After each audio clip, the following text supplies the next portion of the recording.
உங்க தொகுதி மக்களுக்கு நீங்க என்ன சொல்ல விரும்புறீங்க மேடம்? பணம் உள்ள இறங்கி விளையாட தொடங்க ஆரம்பிச்சிருச்சு. தேர்தல் கமிஷனுக்கு தெரியாமலாம் ரெட்டலைங்கிறனால சில பேர் மறந்து போய் எம்ஜிஆர் நினைச்சிட்டே குத்தக்கான வாய்ப்புகள் இருக்கும்.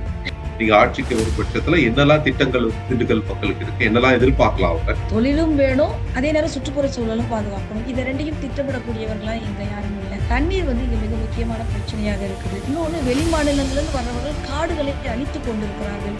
அந்த குழந்தைங்க கல்விக்காக நீண்ட நெடிய தூரம் நடக்கிறாங்க. 108 ஆம்புலன்ஸ் கூட உள்ள போகிறதுக்கு சிரமப்படக்கூடிய இடங்கள்லாம் இருக்கு. ஒரு சின்ன சின்ன காமராஜர் காலத்துல மாதிரி 25 பேர் இருந்தா ஒரு பள்ளிக்கூடம் இருக்குங்கிற மாதிரி இன்னைக்கு பல பெண்களிடம் நான் கேட்டெடுத்த செய்தி, எனக்கு 500 ரூபாய் 1000 கொடுக்க வேண்டாம், ஆராயக்கடை 100 எனக்கு சத்தியம் பண்ணி நான் போட்டுக்கிறேன். அரசு அனுமதி பெறாத டாஸ்மாக் கடைகள் ஆத்தூர் தொகுதிக்குள்ள இருக்கு. விவசாயத்தோட இருந்தவர் சவுந்தரபாண்டியனார் மண்ணள்ளி வாயில போட்டாலே இங்க என்ன விலையும் கண்டுபிடிப்பாராம். இந்த மாதிரி சின்ன சின்ன விஷயங்கள்ல நம்ம ஒன்னா அடியெடுத்து வைக்கிறதே மிகப்பெரிய மாறுதலை இந்த பகுதியில கொண்டு வரும்னு நான் எதிர்பார்க்கிறேன். பட் அங்க ஒன்றும் பெருசா ஆன மாதிரி எதுவும் தெரியல. அதுக்கு எதுனா உங்களுக்கு திட்டம் இருக்கா? வெளியே வரவே இல்லை. அங்க இருக்கிற செய்திகள் எதுவுமே வெளியே வரவே இல்லை. எது பார்க்கப்படணுங்கிறது இவர்கள் ஒட்டுமொத்த எல்லா அரசியலையும் புறக்கணித்துட்டு இருக்கிறாங்க. என்னால ஒரு 5 குடும்பங்களுக்கு வீடு கட்டி தர முடிஞ்சது. மருத்துவ வசதி நத்தம் பகுதியில மலையூர் கிராமத்துல இப்போ வரைக்கும் மருத்துவ வசதி இல்லை.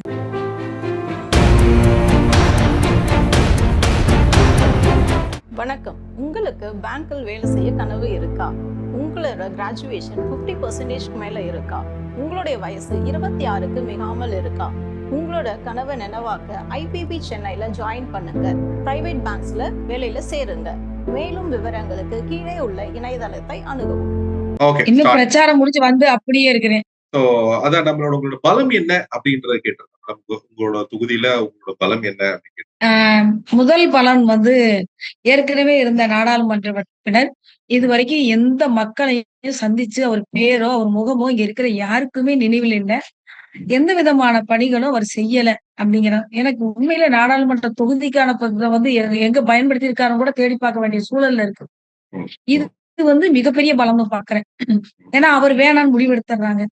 அடுத்து புதுசா வந்திருக்கிறவர் நெல்லையில இருந்து வர்றாரு. இவரும் அவங்களுக்கு புதுசு. அதிகபட்சம் ரெட்டலைங்கிறனால சில பேர் மறந்து போய் எம்ஜிஆர் நினைச்சிட்டே குத்தக்கான வாய்ப்புகள் இருக்கும்.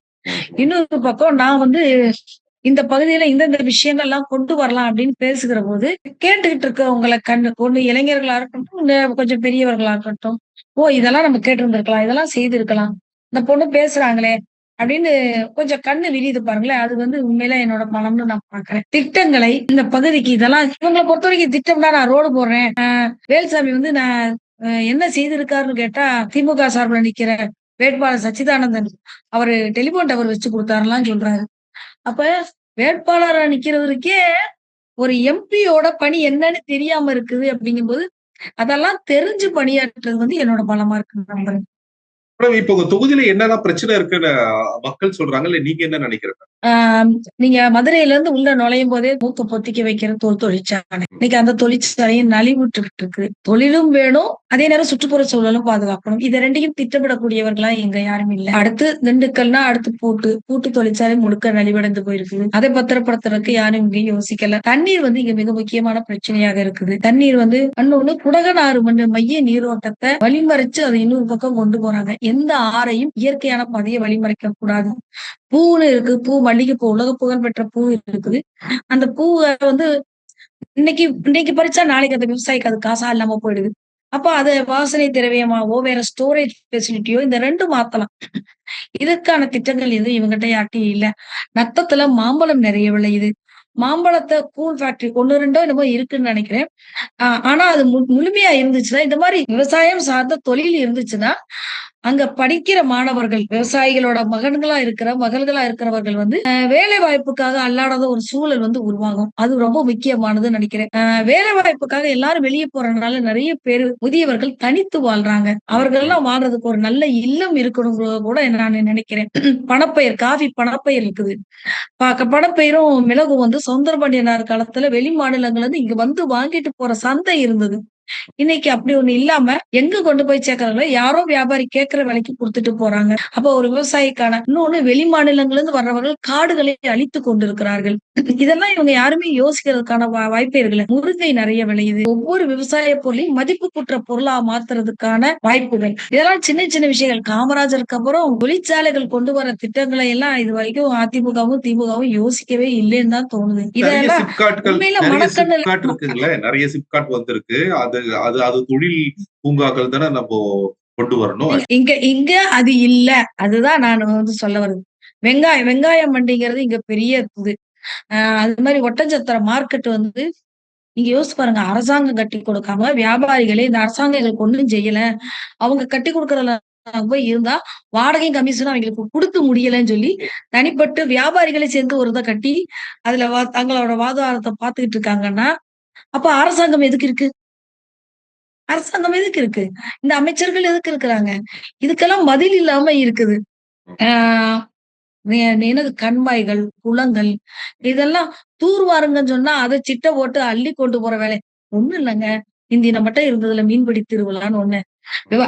ஒரு கண்மாய் இருக்குன்னா, சுத்தி இருக்கிற விவசாயம் எல்லாம் வண்டி எடுத்துட்டு வருவான். அவன் அள்ளிட்டு போய் அவன் நிலத்துக்கு போடுவான். அரசுக்கு தூர்வார செலவும் இருக்காது. அந்த விவசாயிக்கு ஒரு வருஷத்துக்கான உரம் இல்லாத நல்ல மண் கிடைக்குது. இப்படியெல்லாம் யோசிக்கிறதுக்கு இங்க யாரும் தயாரா இல்லைங்கிறதா என்னோட கவலை. இப்படி யோசிக்க தெரிஞ்சதுதான் என்னோட பலம்னு நான் பார்க்கிறேன். என்னோட அப்பாலாம் வந்து விவசாயத்தோட இருந்தவரு. சௌந்தரபாண்டியனார் வந்து மண்ணள்ளி வாயில போட்டாலே இங்க என்ன விளையும் கண்டுபிடிப்பாராம். கொஞ்சம் ஜெனடிக்கலா அந்த விஷயங்கள்லாம் நாங்க யோசிக்கக்கூடியவங்களா இருக்கிறோம்னு நான் நம்புறேன். காந்திகிராம்ல பெரிய ரிசர்ச் எல்லாம் நடந்துட்டு இருக்கு அப்படின்னு கேள்விப்பட்டோம். ஐ மீன் ஃப்ரம் இஸ்ரேல்ல இருந்து கூட வந்து கூட கொஞ்சம் பேர் அங்க இருந்து அந்த ஆராய்ச்சி எல்லாம் பண்ணாங்க அப்படின்னு கேள்விப்பட்டோம் 2-3 வருஷத்துக்கு முன்னாடி. சோ அதோட இதுலாம் என்ன மேடம்? எதனா அதை பத்தியான இஸ்ரேல்ல இருந்து வந்து ஆராய்ச்சி பண்றாங்க. இங்க இருக்கிற மாணவர்களுக்கு ஆராய்ச்சி பண்றதுக்கான திறமை இல்லையா? மேடம் அது காந்தி கிராமத்துல மேடம் இருக்கு. மறந்துட்டேன்.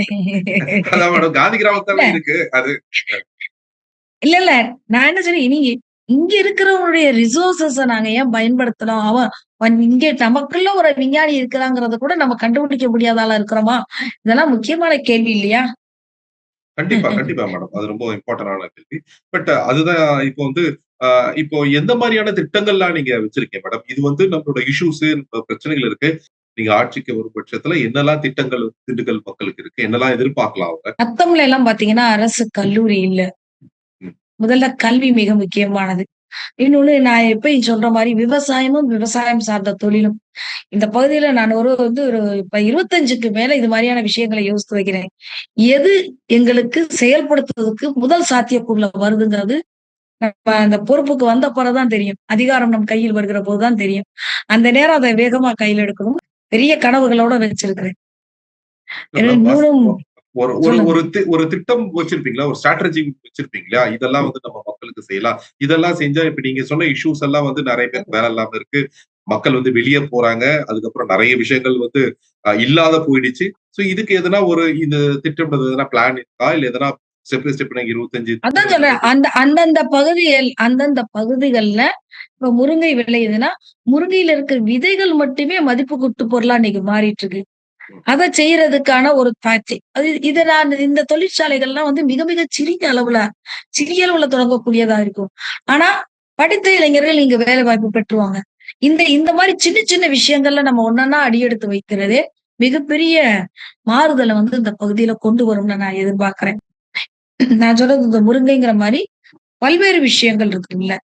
எல்லா விவசாய பொருட்களும் நான் சொல்ல ஆரம்பிச்சா பட்டியல் நீளும். ஆமா விவசாயம் அது பர்டிகுலரா திண்டுக்கல்ல இந்த கொடைக்கானல் எல்லாம் பாத்தீங்கன்னா இந்த ஸ்பைசஸ் வந்து வெரி வெரி எஃபெக்டிவான விஷயம். நீங்க சொன்ன மாதிரி மலைப்பூண்டு வந்து இங்க மலைப்பூண்டு வந்து இங்கதான் ஃபேமஸ். வேற எங்கேயும் கிடைக்கிறது இல்ல. மிளகு வந்து காஃபி பிரேசிலுக்கு ஈக்குவலா இருக்குது. ஆனா அந்த விவசாயிகளுக்கான போதுமான சந்தை இங்க இல்ல. நம்ம ஒரு அன்பார்ச்சுனேட்லி நம்ம வந்து பிரேசில்ல இருந்து இப்ப மிளகு இம்போர்ட் பண்ண ஆரம்பிச்சிட்டோம். இங்க அது ரொம்ப ரொம்ப வருத்தம். மிளகுக்காக வெளிநாட்டுக்காரன் இந்தியா தேடி வந்தது போய், மிளகுக்காக சண்டை நடந்தது போய், நாம இங்க இருக்கிற எல்லாத்தையும் விட்டுவிட்டு கடன் வாங்குற இடத்துல போய் வாங்குறோம். காரணம் என்னங்க? இப்ப இருக்கிற இந்த 2 பக்கத்துல இருக்கிற அமைச்சர்கள் எல்லாம் வந்து சாராய கடைகள மட்டுமே கவனப்படுத்திட்டு கூட்டிக்கிட்டே போறாங்க எண்ணிக்கைகள. ம், ம், ஃபேக்டரின்னா அதான் பெரிய ஃபேக்டரி. ம். அத குளோஸ் பண்ணுங்க. மனித உழைப்பு வந்து மிதமிஞ்சி கிடைக்கும். 40 வயசுல ஒரு மனிதனோட ஆயுள் முடிஞ்சிருது. எங்களுடைய ஒரு 60 ஆண்டு கால ஒரு மனிதனுடைய உழைப்ப நம்ம தொலைக்கிறோம்.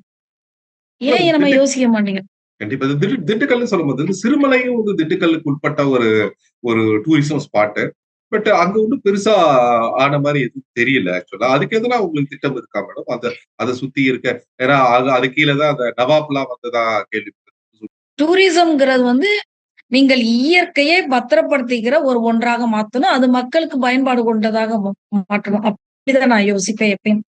அதுல வந்து நீங்க வந்து இங்க இருக்கிற காமராஜர் அணை இப்ப ஏற்கனவே கொடைக்கானல் இருக்கிற மாரியே ஆடலூர் இந்த பகுதியிலயும் நெறைய பகுதிகள் இருக்குது. சிறுமலை நீங்க சொல்ற மாரி வெளிய வரவே இல்ல. அங்க இருக்கிற செய்திகள் எதுவுமே வெளிய வரவே இல்ல. எது ஆக்கப்படணுங்கிறது. எல்லாம் வந்து அது ஒரே கொடைக்கானல்ல போய் மொத்தமா உட்கார்ந்துக்கிற அந்த இன்னும் சொல்லப்போனா கொடைக்கானல் போக்குவரத்து நெரிசல். வெள்ளி, சனி, ஞாயிறு ஆச்சுன்னா, அங்க நீங்க உள்ள போறத பத்தியே யோசிக்கிறதுக்கு பயப்பட வேண்டியிருக்கு. எதுக்குடா கொடைக்கானல் போறோம்னு யோசிக்க வேண்டியிருக்கு. ஆமா. உங்களோட வெக்கேஷனே நரக வேதனையா மாறி போயிடுது. எல்லா காரையும் கீழ நிறுத்திட்டு ஒய் ஒய் நாங்க ஏன் ரோப் கார் சிஸ்டத்துக்கு போக்கூடாது? உள்ள மேல வந்து சுற்றுப்புற சூழலுக்கு எதிரான எல்லாத்தையும் நாங்க கீழயே நிறுத்திட்டா என்ன? அப்படின்லாம் யோசிக்க வேண்டிய கட்டாயத்துல இருக்கிறோம். தாராளமா ஆ யோசிக்கலாம். நல்ல திட்டம், நல்ல திலகமாமாவ திட்டம். பொறுத்தவரைக்கும் நெறைய நெறைய நெறைய கனவுகள் இதெல்லாம். ம். இந்த கனவுகள் வந்து அதிகாரத்துக்கு வருகும்பொழுது, அங்க இருக்கிற அதிகாரிகள் இன்னும் ரிசோர்ஸஸ் பெர்சனோட வச்சு வேற விதமாக நம்ம டெவலப்மென்ட் கொண்டு வரலாம்னு நான் நம்புறேன். ரொம்ப ரொம்ப அருமையா சொன்னீங்க மேடம். அந்த ரூப்கார் ஃபெசிலிட்டின்றது ரொம்ப இது மலேசியால ஐலேண்டுன்னு ஒரு ஒரு இடம். இத விட ரொம்ப தூரமான பகுதி அது. அதெல்லாம் கூட ரோப்கார் இருக்கு. ரொம்ப எளிமையா போயிடும். ரொம்ப காலத்துக்கு முன்னாடி ரோப்காருக்கு மேல வாகனத்தையே அவங்க அனுமதிக்கிறது இல்ல. ஆமா, ஆமா, ஆமா, ஆமா. நான் ஒரு நீங்க அங்க 25 போங்க நடந்து நடந்து இயற்கைய அனுபவிங்க. அங்க ஒரு சைக்கிள குடுத்துட்டா நீங்க சைக்கிள்ல போயிட்டு வாங்க. இது வந்து மிக மிக அந்த உண்மையிலேயே இயற்கைய அனுபவிக்கிறதும் பிரயோஜனமா இருக்கும். கார்ல கண்டிப்பா. போயிட்டு, அங்க போய் டிராபிக்ல நின்னு ஹார்ன் அடிச்சுக்கிட்டே எவ்வளோ நேரம் 1/2 மணி நேரம், 3/4 மணி நேரம், 2 மணி நேரம் நின்னு, கடைசியில நரக வேதனையே அந்த கொடைக்கானல் அனுபவிச்சுட்டு வர்றாங்க. இல்ல அங்க இருக்க மக்களுக்கும் அது அது இப்போ ஒரு டூரிசம்க்கான வெறும் இந்த டூரிசம் ஸ்பாட் மட்டும் கிடையாது இல்லையா? அங்க இருக்க மக்களும் வாழறாங்களா? அங்க பூர்வக்குடி மக்களும் அங்க இருக்காங்க. அங்கேயே வசிக்கிறவங்களுக்கும் அது அது பிராக்டிகலா அது ஆ அப்ளிகபிள் ஆகுமா நீங்க அப்படின்னு இல்லையா? உங்க உங்க கவனத்துக்கே வராத பூர்வகுடிகள் ஒரு 43 கிராமங்களுக்கு மேலாக இருக்கிறார்கள். இவர்கள் ஒட்டுமொத்த எல்லா அரசியலையும் புறக்கணித்துட்டு இருக்கிறாங்க. ஓ! அவங்களுக்கு அவங்களுடைய வாழ்வாதார தேவைகள் மிக மிக பெரிதாக இருக்கிறது. ம், ம். ஆம், அவங்களுக்கு வந்து அடிப்படை தேவையான வீடு கூட கிடையாது. ஓ! அவர்கள் மண்ணால் வீடு கட்டிட்டு இருக்கிறாங்க. மழைக்காலங்களில் ரொம்ப அவதிக்குள்ளாகுறாங்க. நான் போன முறை சட்டமன்ற தேர்தல் போதே பார்த்து பழங்குடியினர்கள பார்த்தபோது, எப்படியாவது இவங்களுக்கு ஒரு சில வீடுகள் கட்டிக் குடுக்கணும்னு.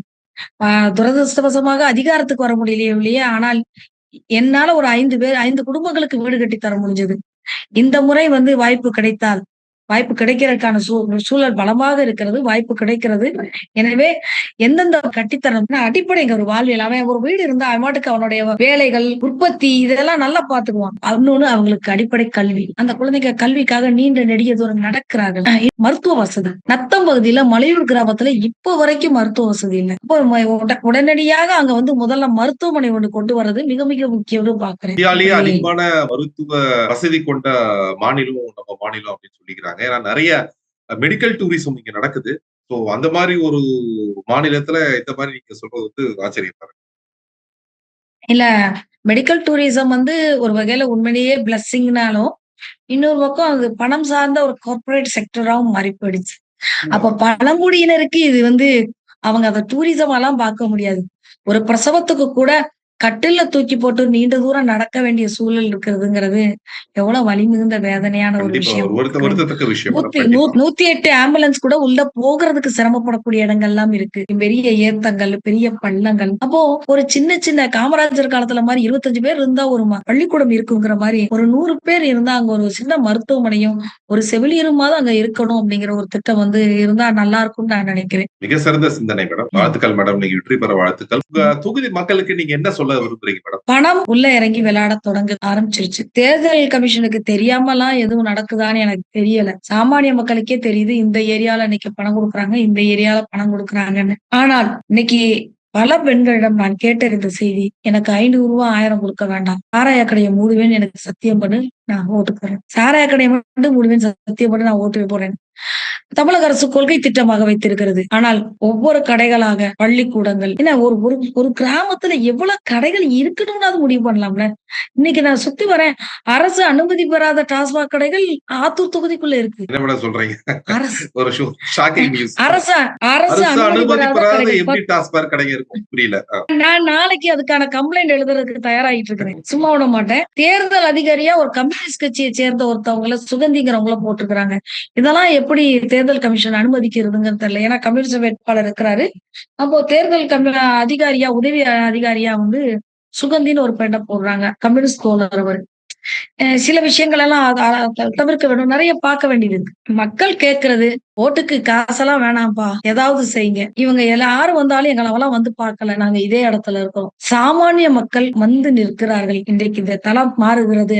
ஆனா பணத்தை கொடுத்து ஜெயித்தெல்லாம் நினைக்கிறாங்க. வாய்ப்பு இல்லை. 7 லட்சம் வாக்குகள் கண்டிப்பாக பெற்று இந்த தொகுதி வென்று காட்டுவோம். வாழ்த்துக்கள் மேடம். வாழ்த்துக்கள். நன்றி மேடம். நன்றி நன்றி நன்றி.